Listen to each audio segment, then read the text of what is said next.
in Reppond. Welcome to my YouTube broadcast. Today is July 3rd, 2024. Happy Independence Day, by the way.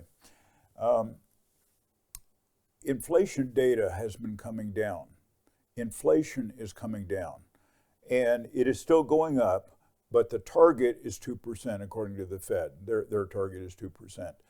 It is on its way down. And so the slide I'm showing right now will illustrate the degree to which inflation is dropping. This is the PCE index, Personal Consumption Expenditures Index. And it's a key measure of inflation. So you can see on the chart, look at the very far right of the chart, the red bar, you will see that inflation is on its way down. I played yesterday a piece from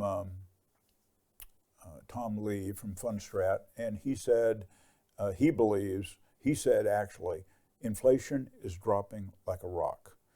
Well, prices are still going up, but they're going up at a slower rate. So if you say prices at the grocery store, which is kind of what I think of, prices at the grocery store are still high, or my insurance bill or utilities, whatever, is still high and it's not coming down, true, because they're still going up. There's not a decrease.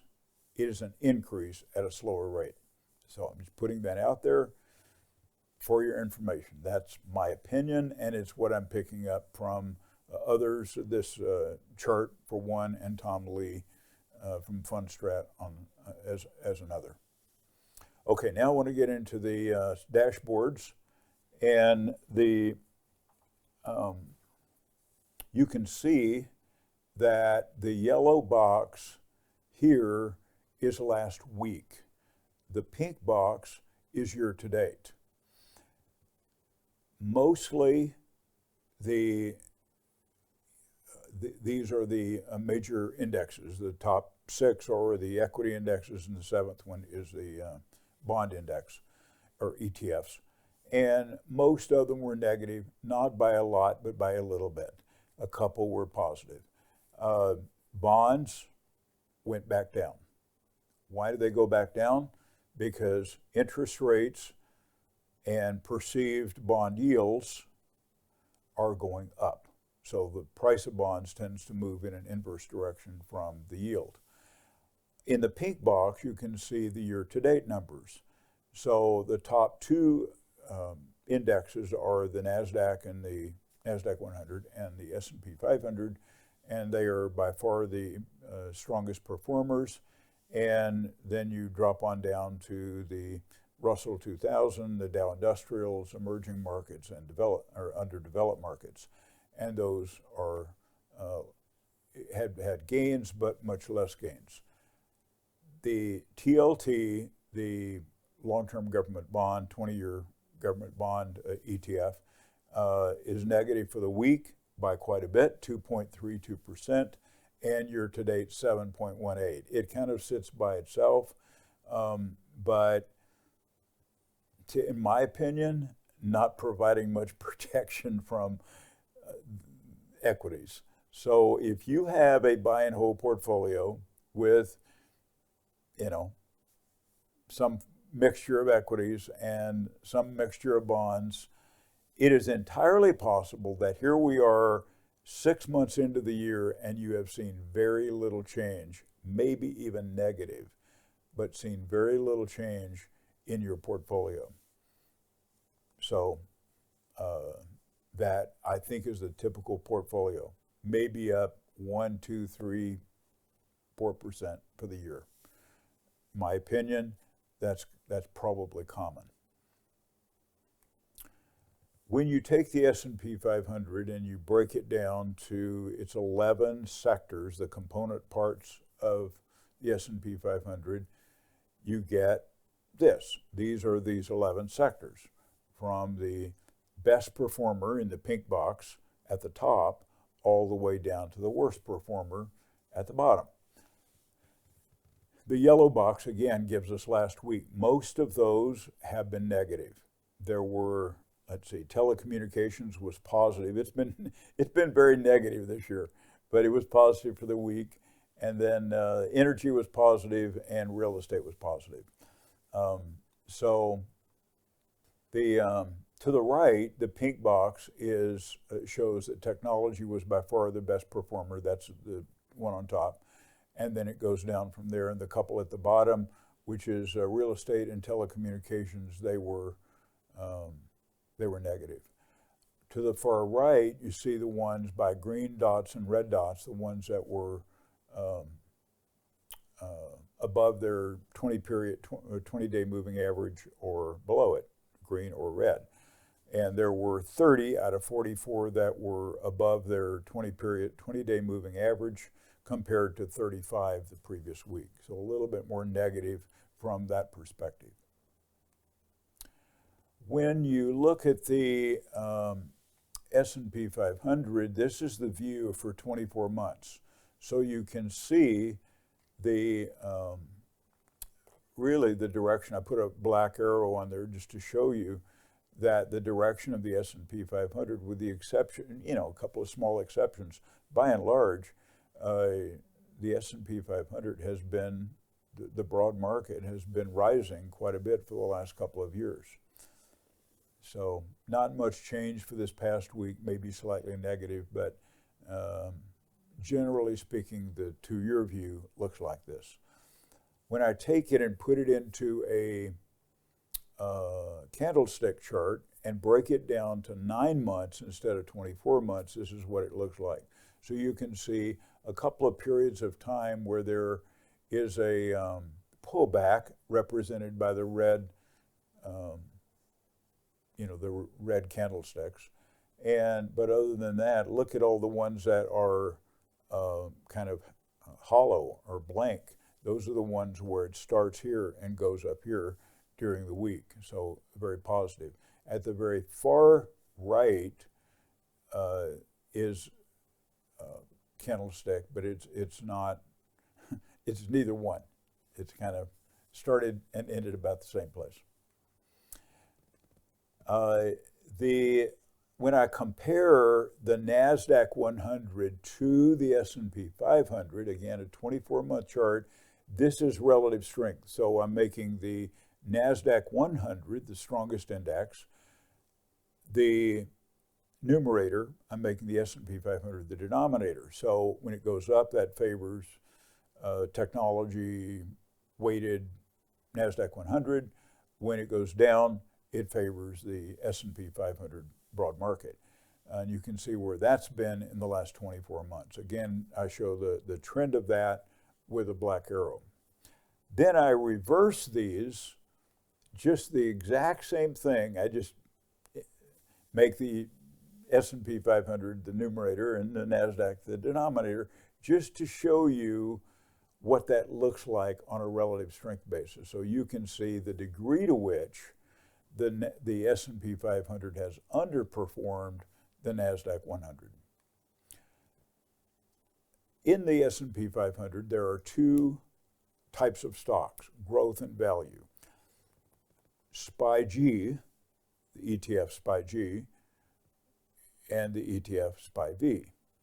When I put SPY-G as the numerator, SPY-V as the denominator, you can see over an 18-month period of time, the degree to which growth stocks, the growth stock index, has outperformed the value stock index quite a bit in favor of the growth stocks, pretty much echoing what I've been showing you anyway.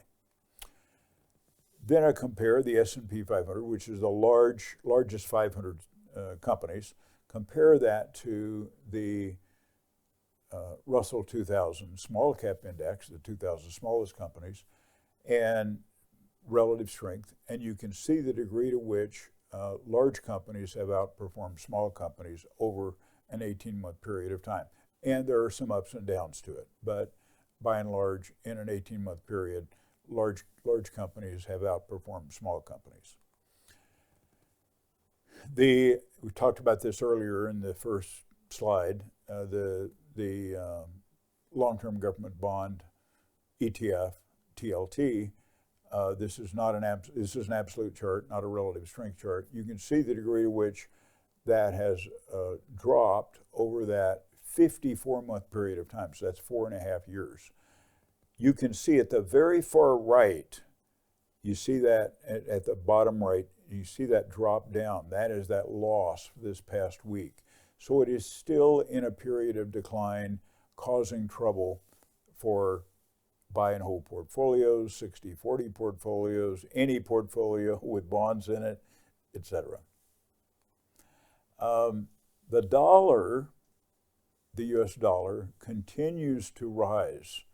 So you can see where it is. This is a 42-month chart. So what is that, 3.5-year chart from where it has been to where it is now. And since we're the reserve currency, you would compare the dollar to other currencies. And so when you compare it to any currency in the world, this is the dollar. It's going to be very strong, meaning our dollar, the buying power of our dollar in other countries is very strong. In other words, you can buy a lot for your money. Conversely, when they spend their currency in our country, it doesn't go as far. Gold, 24-month chart, not much change for this past week. You can see that to the very far right. But over this 24-month period of time, you can see the general direction of gold, which has been up. Silver, the same thing, except silver is more volatile. When it goes up, oftentimes it goes up rapidly, a lot.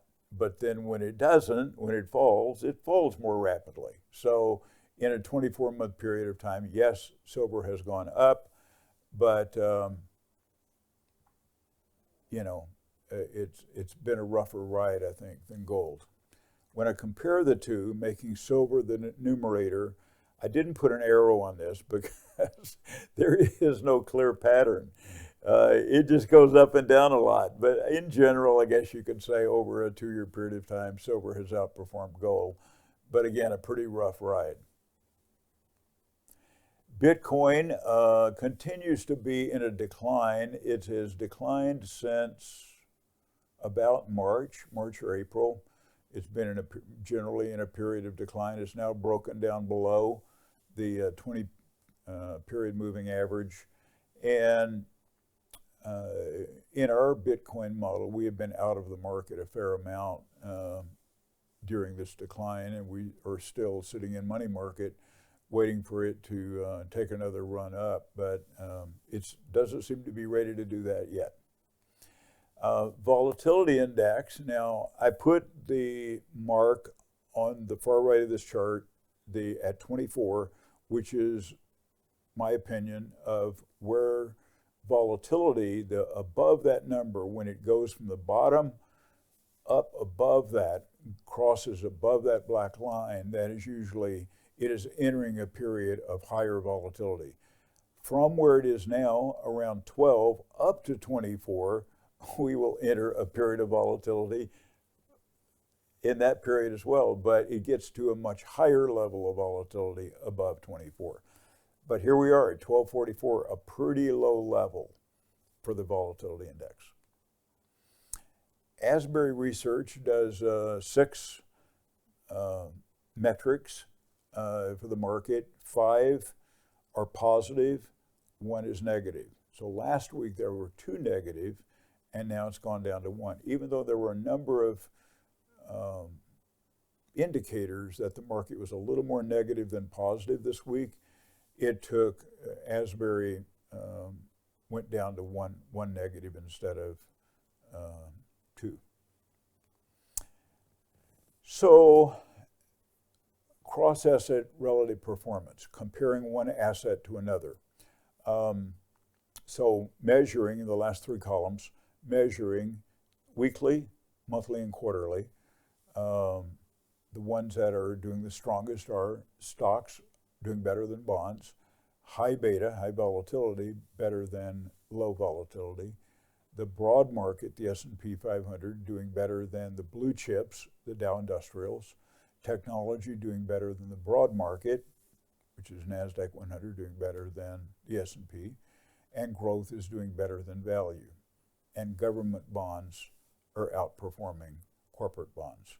So as bad as government bonds are, I just showed you that chart, corporate bonds are worse. This compares the U.S. market, not the economy and not our currency, but the market in the U.S. to the markets in other countries.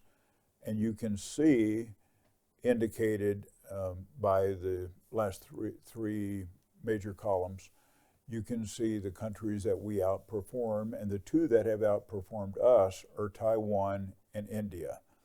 But we have outperformed Chile, Brazil, Peru, Mexico, Switzerland, Italy, Spain, France, UK, the Eurozone, Hong Kong, China, and Thailand in all three time periods. I've been showing this. This is the chart that makes the U.S. look the best to another country. Thailand is the weakest economy of a significant country, probably in the world. And this is the S&P 500 on a relative strength chart comparing ourselves to THD, which is the Thai market. Look at that. I mean, that's not a straight line, but it's almost a straight line. So pretty amazing. Price of gold and silver. The spot price of gold went up slightly, 0.2%, as of Friday, over the previous Friday, to 23.31. Silver dropped 1.4% down to 29.17 from the previous Friday. The gold-silver ratio, gold over silver, is 80-1. A monster box of silver, 500 generic rounds of silver, is $15,755. And that includes a markup of $2.34 over spot. And the cost per round, including the markup, is $31.51 and 50 cents more per round if you buy just 20 in a tube. This varies from retailer to retailer, but at least it gives you a benchmark for what that approximately costs. Thank you for watching. If you have questions or comments, leave them in the comment section below.